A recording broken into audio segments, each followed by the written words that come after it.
Assalamualaikum warahmatullahi wabarakatuh.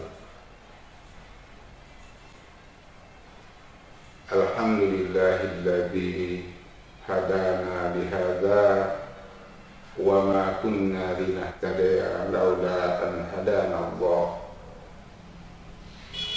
Asyhadu an la ilaha illallah wahdahu la syarika lah wa asyhadu anna Muhammadan abduhu wa rasuluh.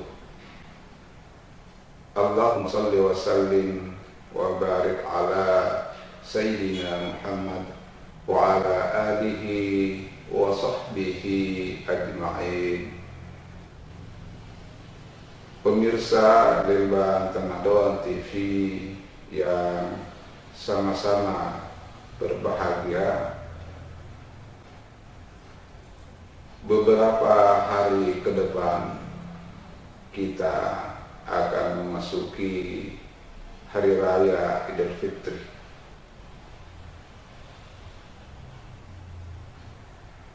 Pada hari Ahad, insya Allah kita semua akan berlebaran. Kita merayakan hari kemenangan kita. Pemirsa yang berbahagia,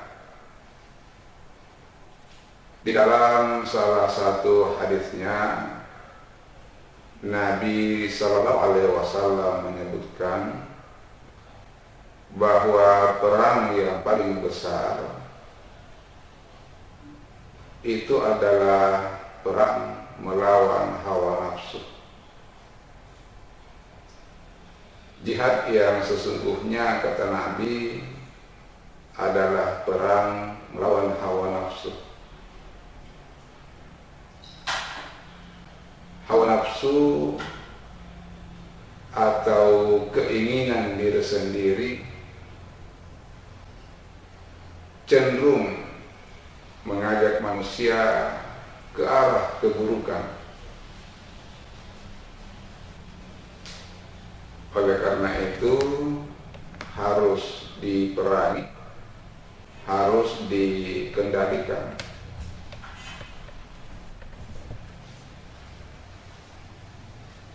Puasa di bulan Ramadan adalah cara yang dibuat oleh Allah Subhanahu wa Ta'ala supaya kita bisa memerangi atau mengendalikan hawa nafsu tersebut.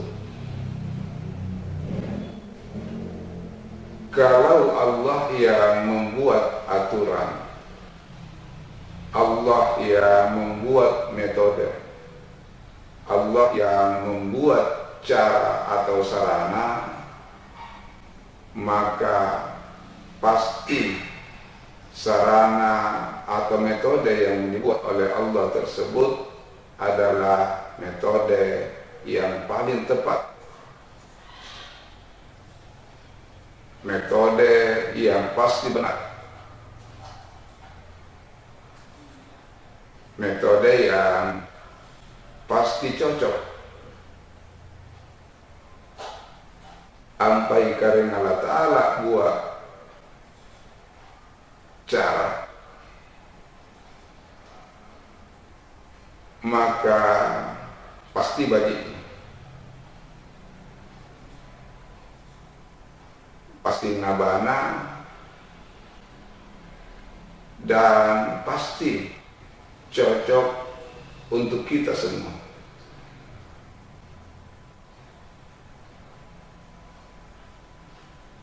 Kalau kita ikuti aturan main yang telah dibuat oleh Allah Subhanahu wa Ta'ala di dalam memerangi hawa nafsu, maka pasti kita akan memenangkan peperangan melawan hawa nafsu tersebut.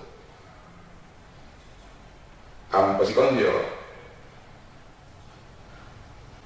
numay minjo makila pauang ke Allah Subhanahu wa ta'ala dalam di Quran, juga apa yang telah disampaikan oleh Rasulullah sallallahu alaihi wasallam dalam hadisnya atau sunnah-sunnahnya, maka pasti kita akan memenangkan pertarungan kalau itu yang kita ikuti. Dengan demikian, maka ketika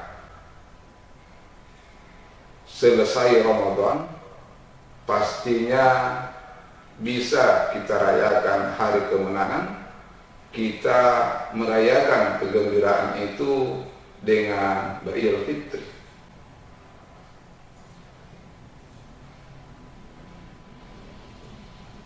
Lalu apa yang harus kita siapkan untuk menyambut datangnya hari raya kemenangan tersebut?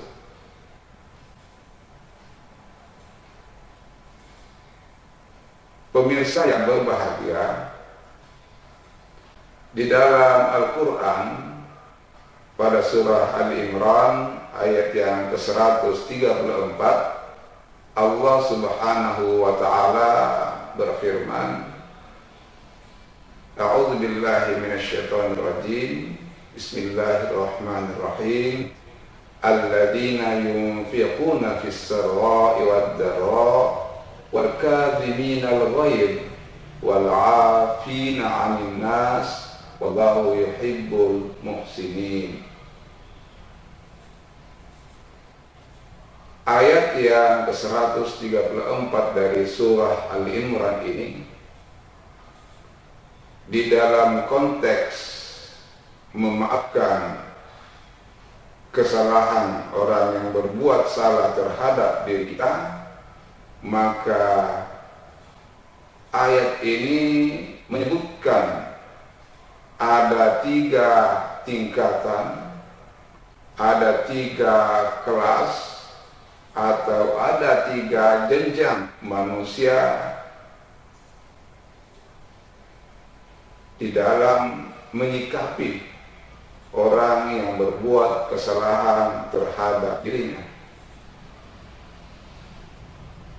Yang pertama, wal kadhiminal ghaidh. Hendaklah kita menahan amarah.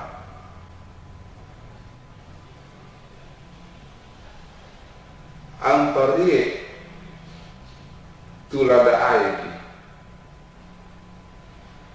Kalau ada yang melakukan kesalahan terhadap diri kita, maka nukulle jakik balasa, akrakik balasa, tetapi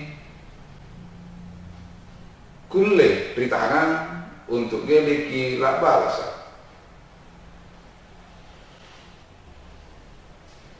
Lada ai kitawiyah, entah melalui ucapan, kata-kata, ataupun perbuatan.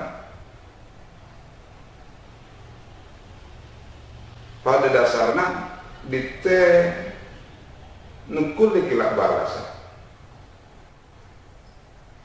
akrakiak balasa, tetapi kita tidak memperturutkan hawa nafsu tersebut dan kita menahan amarah untuk tidak melakukan sesuatu yang mengarah kepada keburukan, baik itu dengan ucapan atau kata-kata maupun dengan perbuatan atau sikap. Dari merikuannya menahan amarah, retulada aiki, entah melalui tak pau atau melalui giok nama redite, koleri balasa, tetapi geleki balasa, gelen suluk pauda ata, kemudian juga sikap kita atau perbuatan kita gele ridai thayyib. Ini tingkatan atau kelas yang pertama. Tingkatan yang kedua atau jenjang yang kedua adalah wal'afina nas. Ampun pertanjo gelekik balasah man a'rakik untuk kik rigau kaminjo kita mampu menahan amarah, maka pada tingkatan yang kedua ini kita memaafkan kesalahan orang lain terhadap kita. Yang dimaksud dengan memaafkan adalah menghapus bekas luka di hati akibat perbuatan yang dilakukan oleh orang lain terhadap kita. Ampari kesalahan atau ya marak mayar kita, maka dianggap seolah-olah mungkin minang kejadian. Ripela dari pasale batulalan dari pikiran ta, dari pasale batulalan dia tinta. Sehingga seolah-olah hal tersebut tidak pernah dilakukan orang itu terhadap diri kita. Kemudian pada tingkatan atau kelas yang ketiga, jenjang yang ketiga ini adalah wallahu yuhibbul muhsinin. Kita bisa berbuat yang baik terhadap orang yang melakukan kesalahan terhadap diri kita. Ini adalah tingkatan yang ketiga. Kalau pada tingkatan yang pertama dan kedua, ini di dalam istilah agama dikenal dengan istilah as-salamu salbi, damai pasif, tidak melakukan sesuatu yang buruk terhadap orang lain, dan pasif. Jadi ini didahulukan daripada yang mendatangkan manfaat atau kebaikan, karena ampa kulle mu'i ripat tidak lalang dia tinta, lalang pikiranta untuk sesuatu hal yang membawa keburukan, kemudaratan, marak mayar tawiyah, maka suatu hari nanti pasti kita bisa akan melakukan kebaikan terhadap orang lain. Pasti mubajikmu. Tingkatan yang tertinggi adalah tingkatan ihsan. Apa-apa yang kita perbuat, apa-apa yang kita ucapkan, selamanya akan mengarah kepada kebaikan. Pemirsa yang berbahagia, dari ayat 134 surah Al-Imran ini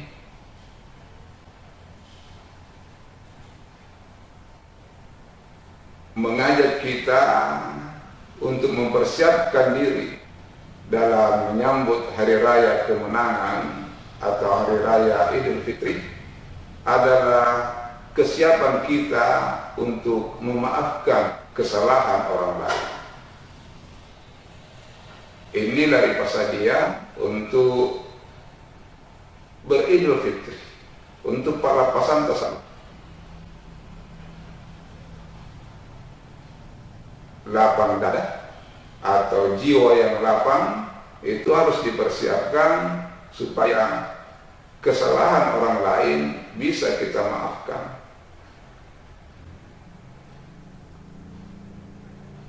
Pemirsa yang dirahmati Allah Subhanahu wa Ta'ala,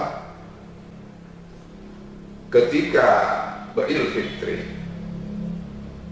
ampa hatu pala pasamui, maka biasanya ada ucapan yang kita ucapkan terhadap saudara kita sesama muslim. Dite nasipai maki bahan tak keluarga ta atau tetangga kita atau saudara kita sesama muslim, biasa rikuamo minal aidin wal faizin. Minal aidin wal faizin ini ada suatu doa yang kita tujukan kepada saudara kita dan kita semuanya yang beridul fitri atau merayakan hari raya kemenangan. Minal aidin wal faizin artinya semoga kita termasuk orang yang kembali kepada kesucian, kepada fitrah kita atau sifat asli kita. Dan faizin wal faizin, mudah-mudahan kita termasuk orang yang beruntung mendapatkan anugerah dari Allah Subhanahu wa taala, yaitu surga Jannatul Ma'lim. Kita saling mendoakan pada hari raya tersebut. Atas sianak doakan ki, diter doakan tongi. Jadi saling mendoakan minal aidin wal faizin.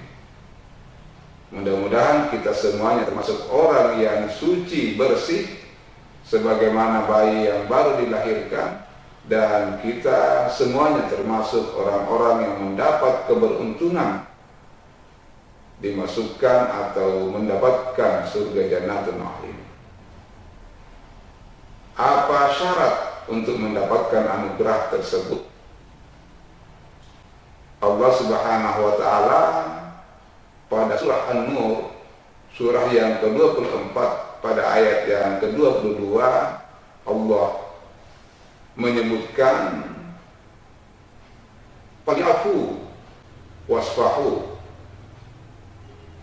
hendaklah mereka memaafkan dan berlapang dada. Apakah Allah tidak ingin kamu mendapat ampunan dari Allah? Apakah kamu tidak ingin mendapat ampunan dari Allah? Allah Maha Pengampun lagi Maha Penyayang. Ayat 22 surah An-Nur ini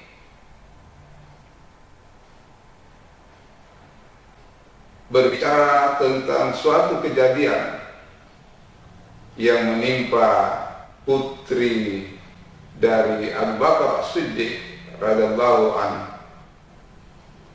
yaitu Aisyah radhiyallahu anha.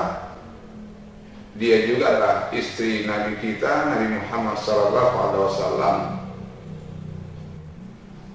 Aisyah ketika itu mendapat diterpa sebuah berita buruk, berita bohong, hoax, gosip yang disebarluaskan oleh orang-orang munafik. Dan ternyata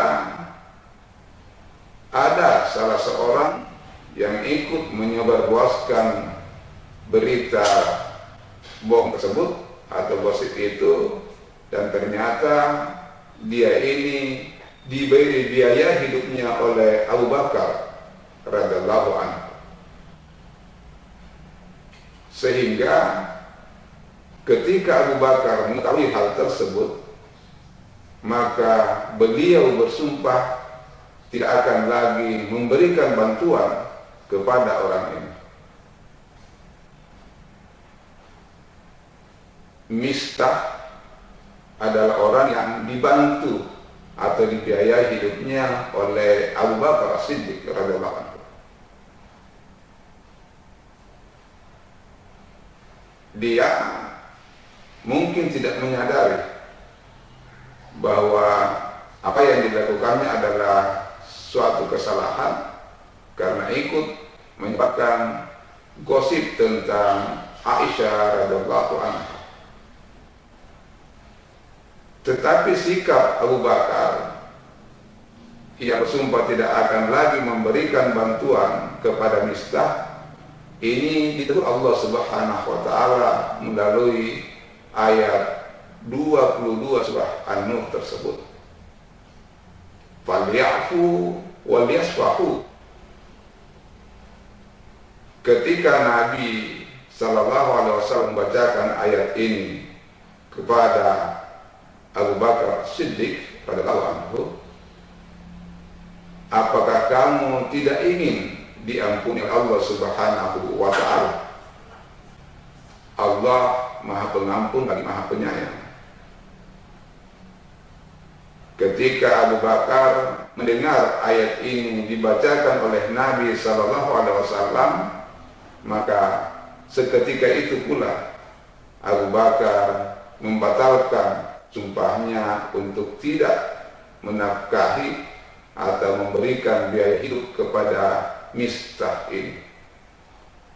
Dia seperti sedia kala, meskipun dia tahu bahwa Mistah termasuk salah seorang yang menyebarluaskan gosip tentang putrinya Aisyah radhiyallahu anha, tetapi dia tetap memberikan bantuannya kepada Mistah karena mendengarkan dari Rasulullah tentang ayat 22 surah An-Nur tersebut. Falyafu wal yasfahu. Hendaklah mereka memaafkan dan berlapang dada. Pemirsa yang berbahagia, falyafu yang diartikan dengan memaafkan. Afu ini ampari Indonesia kami rikua maaf atau memaafkan, menghapus bekas-bekas luka di hati akibat kesalahan orang lain yang dilakukannya terhadap kita. Menghapus ripat tidak. Sedangkan asahhu wal yasfahu pada ayat itu menurut ahli tafsir diartikan dengan kelapangan atau lapang dada. Dari kata as-sahhu ini terbentuk kata as-safhat yang berarti lembaran atau halaman, dan juga terbentuk kata musafahat yang berarti berjabat tangan.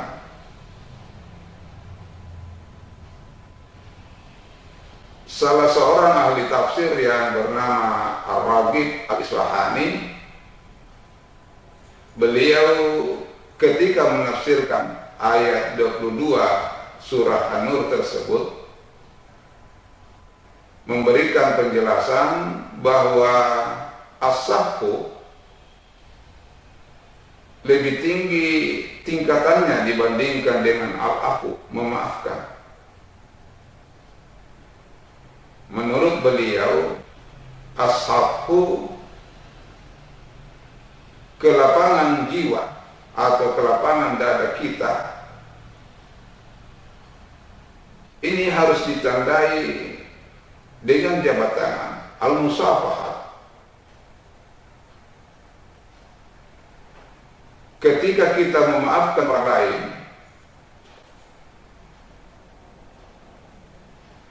dengan tidak berjabat tangan, kita sudah menghapus bekas-bekas luka di hati akibat kesalahan orang lain yang dilakukannya terhadap kita. Tetapi terkadang masih ada satu atau dua titik rek jua biasa nukari-kari salah konja. Memang kita sudah memaafkan kesalahan orang lain terhadap kita, tetapi biasa rek jua pak nukari-kari saat sisukdi. Lebih lanjut, beliau menjelaskan bahwa ternyata as-safhu ini yang dilambangkan dengan jabat tangan, sifat lapang dada. Ketika kita memaafkan kesalahan orang lain dengan berjabat tangan, maka semua titik-titik hitam yang masih berbekas itu lenyap nasib. As-safhu yang diartikan dengan kelapangan dada dan juga bisa diartikan dengan halaman atau lembaran ketika kita memaafkan kesalahan orang lain dan dengan berjabat tangan, maka seolah-olah kita sudah menutup lembaran yang lama dan membuka lembaran yang baru. Ampa lembaran lama injori juga Pak nuram-aram serta sisukdi, tetapi kita sudah memaafkan kesalahan orang lain terhadap diri kita. Ketika kita membuka lembaran baru pada hari raya Idul Fitri itu, maka tidak mau nuram-aram masa masukdi.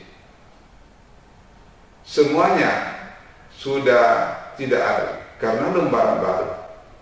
Ansi boleh tunjuangi ampa buku yang kita punya, buku harian yang kita punya, ampa bungkar di halaman baru pasti sangin baru juga tidak patulisanna atau tidak para masa nama nasi sodi. Kita diharapkan bahwa ketika kita beridul fitri, kita memaafkan kesalahan saudara kita, maka kita lambangkan dengan jabat tangan yang berarti kita siap menutup lembaran lama dan membuka lembaran baru yang akan kita isi dengan kebaikan-kebaikan. Pemirsa yang dirahmati Allah Subhanahu wa taala, mari kita bersama-sama menyambut datangnya hari raya kemenangan, hari raya Idul Fitri, dengan bersama-sama berdoa, ja'alna Allahu minal aidina wal faizin wa adkhulna fi ibadikas sholihin. Mudah-mudahan kita termasuk orang yang kembali kepada kesucian, kepada sifat asli kita atau kepada fitrah kita masing-masing, dan kita semuanya termasuk orang-orang yang mendapat keberuntungan dan dimasukkan ke dalam golongan orang-orang yang saleh. Sadaqallahul azim wa sadaqa rasuluhun nabiyul karim. Maha benar Allah dengan segala firman-Nya, demikian juga dengan apa yang telah disabdakan oleh Rasulullah sallallahu alaihi wasallam. Wabillahi taufiq wal hidayah. Assalamualaikum warahmatullahi wabarakatuh.